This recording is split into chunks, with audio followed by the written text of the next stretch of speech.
Hello friends, आप सभी का मेरे यूट्यूब फैक्ट चैनल पर स्वागत है।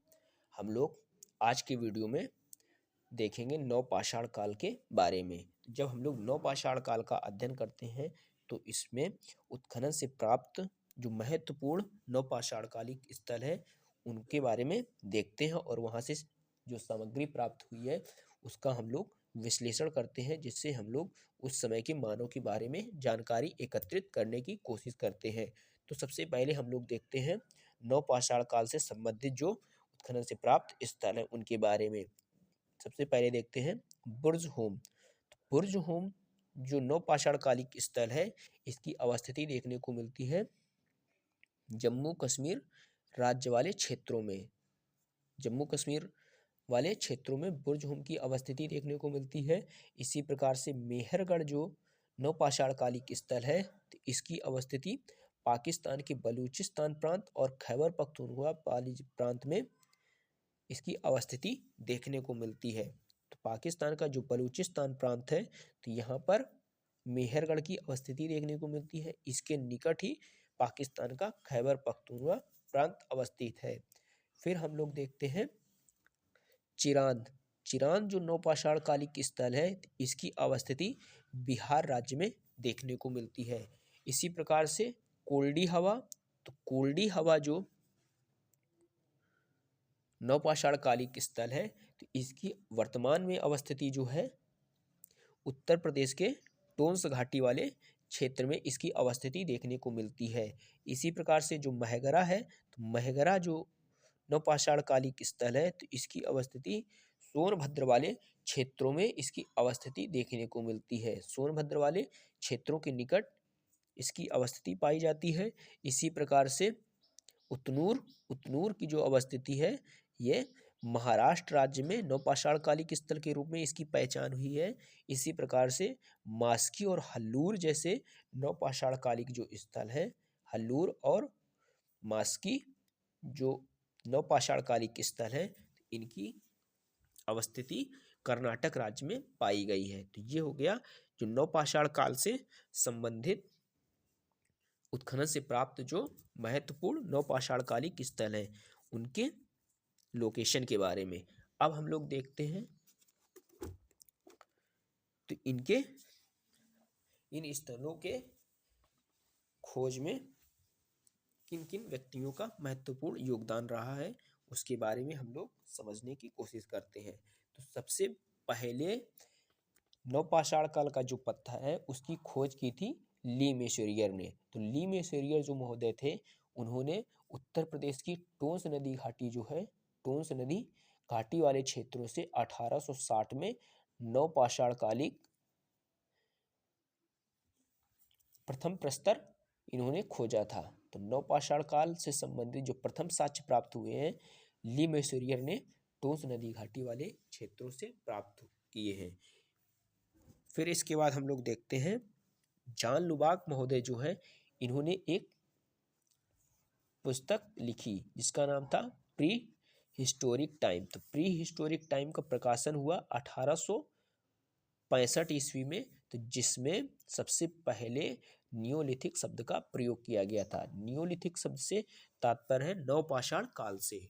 तो नवपाषाण काल पर प्रकाशित पुस्तक थी प्री हिस्टोरिक टाइम। तो प्री हिस्टोरिक टाइम में ही सबसे पहले नियोलिथिक शब्द का प्रयोग किया गया, जिसको लिखा था जॉन लुबाक महोदय ने इस पुस्तक को लिखा था। तो जो नवपाषाण काल का मानव था, इसका मुख्य व्यवसाय था कृषि, पशुपालन और धातु विज्ञान। इस समय का जो मानव था कृषि जैसे कार्य करने लगा था, साथ ही साथ पशुओं को पालना भी शुरू कर चुका था। और ये इस समय का जो मानव था धातु निष्कर्षण की क्रिया से भी परिचित था, जिससे धातु निष्कर्षण के बाद उसके द्वारा जो ये अस्त्र शस्त्रों का निर्माण करते थे, जिससे इनके शिकार करने में आसानी या सहूलियत होती थी। इस काल का जो मानव है, नवपाषाण काल का मानव, इसकी महत्वपूर्ण विशेषता है कि इस समय का जो मानव है पुरापाषाण काल और मध्यपाषाण के काल के मानव से भिन्न है। तो जो पुरा पाषाण काल का मानव है और मध्य पाषाण काल का मानव है वो मुख्यतः खाद्य संग्राहक प्रकार का था। किंतु जो नवपाषाण काल का मानव है खाद्य संग्राहक से बढ़कर खाद्य उत्पादक की ओर अग्रसर हो गया था। तो इस समय का जो मानव है ये खेती किसानी से परिचित हो चुका था और मिलेट जैसे फसलों का ये उत्पादन भी करना शुरू कर चुका था। साथ ही साथ जौ और गेहूं जैसी फसलों का भी नवपाषाण काल के अंतिम चरण में आकर उत्पादन कार्य किए जाने लगे थे। तो इस काल का जो मानव है इसने सबसे पहले जो फसल उगाई थी वो मिलेट। तो मिलेट को ही रागी फसल के रूप में जाना जाता है। तो जब ये फसल का उत्पादन करते थे तो इससे उस काल के मानव के बारे में जानकारी प्राप्त होती है कि इस समय का जो मानव है स्थिर ग्राम्य जीवन के रूप में इनका विकास हो चुका था, अर्थात ये स्थायी जीवन यापन करने लगे थे। स्थायी जीवन ये जब लोग स्टार्ट करेंगे तो यहीं पर परिवार की संकल्पना का भी विकास होगा। परिवार की संकल्पना के बाद समुदाय जैसी संकल्पना का इसी समय विकास होगा।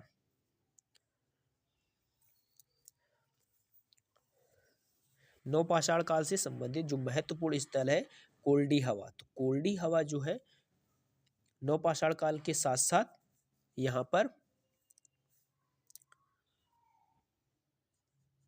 ताम्र और लौहकालीन संस्कृति के भी अवशेष प्राप्त हुए हैं।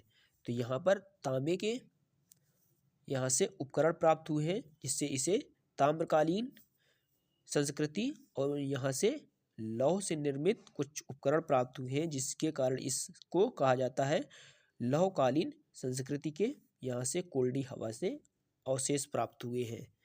इसी प्रकार से जो महागरा जो है और पंचोट तो यहाँ से केवल नवपाषाण काल से संबंधित अवशेष ही प्राप्त हुए हैं। महागरा और पंचोट जो नवपाषाण कालिक स्थल है तो यहाँ से केवल नवपाषाण कालिक नियोलिथिक एज से संबंधित ही अवशेष प्राप्त हुए हैं।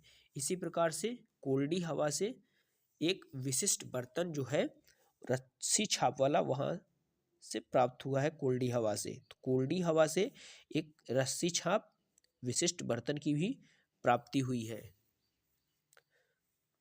इसी प्रकार से चौपानी मांडो जो है चौपानी मांडो से यहाँ से मृद भांड के प्रयोग की जानकारी प्राप्त होती है। तो यहाँ से मृद भांड की प्राप्ति हुई है। तो इससे पता चलता है कि जो यहाँ का मानव था अपने खाद्यान्न या भोजन को सुरक्षित रखने के लिए मृद भांडों का इस्तेमाल करते थे। तो सबसे प्राचीन प्रमाण यहाँ से मिले हैं। कहाँ से? चौपानी मांडो से मृद भांड के सबसे प्राचीन प्रमाण मिले हैं। इसी प्रकार से उतनूर, कोडेगल, कुपगल, संगन कुल्लू और पिकली हिल जैसे स्थान हैं तो यहाँ पर राख के टीले प्राप्त हुए हैं। उतनूर, कोडेगल, कुपगल, संगन कुल्लू और पिकली हिल जैसे क्षेत्रों से राख के टीलों की प्राप्ति हुई है। साथ ही साथ यहाँ पर निवास के भी साक्ष्य प्राप्त हुए हैं। तो निवास के साक्ष्य के साथ साथ यहाँ पर राख के टीलों की प्राप्ति हुई है। 1872 ईस्वी में निविलियन फ्रेजर ने कर्नाटक में एक जगह पड़ती है वेल्लारी संभाग। तो निविलियन महोदय जो थे निविलियन फ्रेजर 1872 में वेल्लारी संभाग को दक्षिण भारत की पाषाणकालीन केंद्र स्थल के रूप में इसको संदर्भित किया है। तो दक्षिण भारत की नवपाषाणकालीन केंद्रीय स्थल इसे कहा है वेल्लारी संभाग को। उत्तर भारत में कहा जाता है टोंस नदी घाटी वाले क्षेत्रों में जिसमें अवस्थित है कोल्डी हवा और इसके आसपास वाले क्षेत्रों को उत्तर भारत की केंद्रीय स्थल के रूप में वर्गीकृत किया जाता है। इसी प्रकार से जो नेविलियन फ्रेजर है इन्होंने दक्षिण भारत की वेल्लारी संभाग को यहाँ की नवपाषाणकालीन केंद्रीय स्थली के रूप में वर्गीकृत किया है या कहा है। इसी प्रकार से जो जरीको इसे फलस्तीन में अवस्थित है या जरीको फलस्तीन को ही कहा जाता है। तो यहाँ से सबसे पहले संसार में किलेबंदी के साक्ष्य मिले हैं। जरीको से संसार के सबसे पहले किलेबंदी के साक्ष्य मिले हैं। इसी प्रकार से भारत में जो दरियाई घोड़ा है और हाथी का आगमन जो हुआ है वो अफ्रीका से हुआ है। तो मध्य अफ्रीका से होते हुए पहुंचे मध्य पूर्व, जिन्हें पश्चिमी एशिया कहा जाता है, पश्चिमी एशिया से होते हुए दरियाई घोड़ा और हाथी भारत के पश्चिमी क्षेत्र से यहाँ पर पहुंचे हैं। इसी प्रकार से जो सेनुआर शहर जो है, सेनुआर से चने और मूंग की खेती के साक्ष्य प्राप्त हुए हैं। तो यहाँ का जो मानव है चने की खेती और मूंग की भी खेती से परिचित थे। तो ये हो गया नवपाषाण काल के महत्वपूर्ण स्थल एवं वहाँ से प्राप्त सामग्री एवं साक्ष्य के बारे में। तो वीडियो अच्छा लगा हो तो वीडियो को लाइक करें, कमेंट करें तथा ज़्यादा से ज़्यादा मित्रों के पास शेयर करें तथा बेल आइकन को जरूर प्रेस कर लीजिए, जिससे वीडियो सबसे पहले आप तक पहुंच सके। थैंक यू, धन्यवाद। जय हिंद, जय भारत।